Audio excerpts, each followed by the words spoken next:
Evening time ର ରାଉରକେଲାର ମସ୍ତି ଆପଣଙ୍କୁ ଦେଖଉଛି ଟିକେ। କଣ କହିବ ରାଉରକେଲାର ଇଭିନିଂ ଟାଇମ ଟା କଣ କେମିତି ଲାଗୁଛି?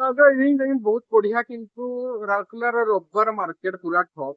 କଣ ସବୁ ପାଇଁ? ଦୋକାନ ଫୋକାନ ବନ୍ଦ କରିଦିଅନ୍ତି, ମାର୍କେଟ ପୁରା ରବିବାର ଦିନ ମାର୍କେଟ ଖୋଲିକି ରଖିବା କଥା କି ଲୋକ ଆସିବେ ମାର୍କେଟିଂ କରିବେ। ରବିବାର ଦିନ ସବୁ ଦୋକାନ ବନ୍ଦ, ଲୋକ ସବୁ ଯାଇକି ସେ ମଲ୍ ରେ ଶୋଷି ହେଇଯାଇଛନ୍ତି, ଭିଡ ହେଇଯାଉଛି। ଭିଡ ହେଇଯାଇଛନ୍ତି। ମୋ ଖଣ୍ଡେ ମିଳିବା ପାଇଁ ମୁସ୍କିଲ ହେଇଯାଇଛି। ହଁ, ତ କିଛି ନାହିଁ, ରବିବାର ଦିନ ମାର୍କେଟ ଟା ଖୋଲା କର।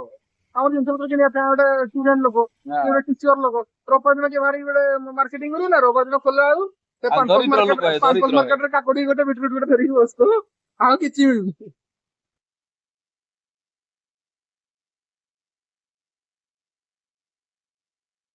ଆମେ ଲସି ଆଉ ଗୁପଚୁପ, ମିଠା ରାଗ ସାଙ୍ଗେ ଟିକେ ମିଠା ଗୁପଚୁପ ତା ସହିତ କଞ୍ଚା ଲଙ୍କା ଟିକେ ପଡିଥିଲା, ସେଠି ଖାଇକି କାନ୍ଦି ପକେଇଛନ୍ତି ବାବୁଟି।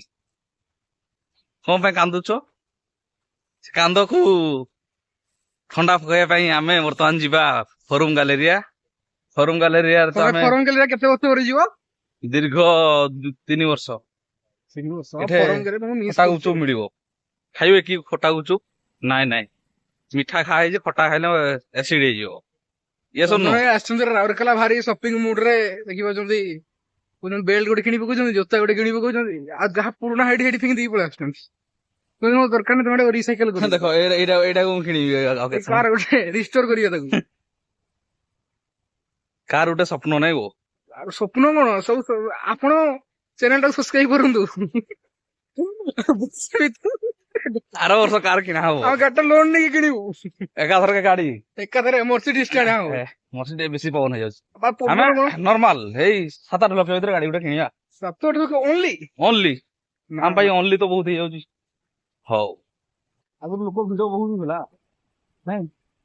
ଆଗରୁ ପ୍ରବଳ ଭିଡ ହଉଥିଲା, ଏବେ କମିଗଲାଣି। ପ୍ଲୁଟନ ଯେବେଠୁ ଖୋଲିଗଲାଣି ଏଠି କମିଗଲାଣି। ନୂଆ ନୂଆ ଷ୍ଟାର୍ଟ ହେଇଥିଲା ନାଇଁ?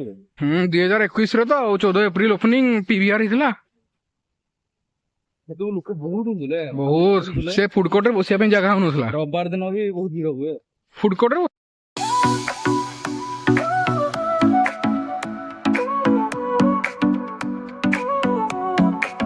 Sol y arena, oh so bright, baila con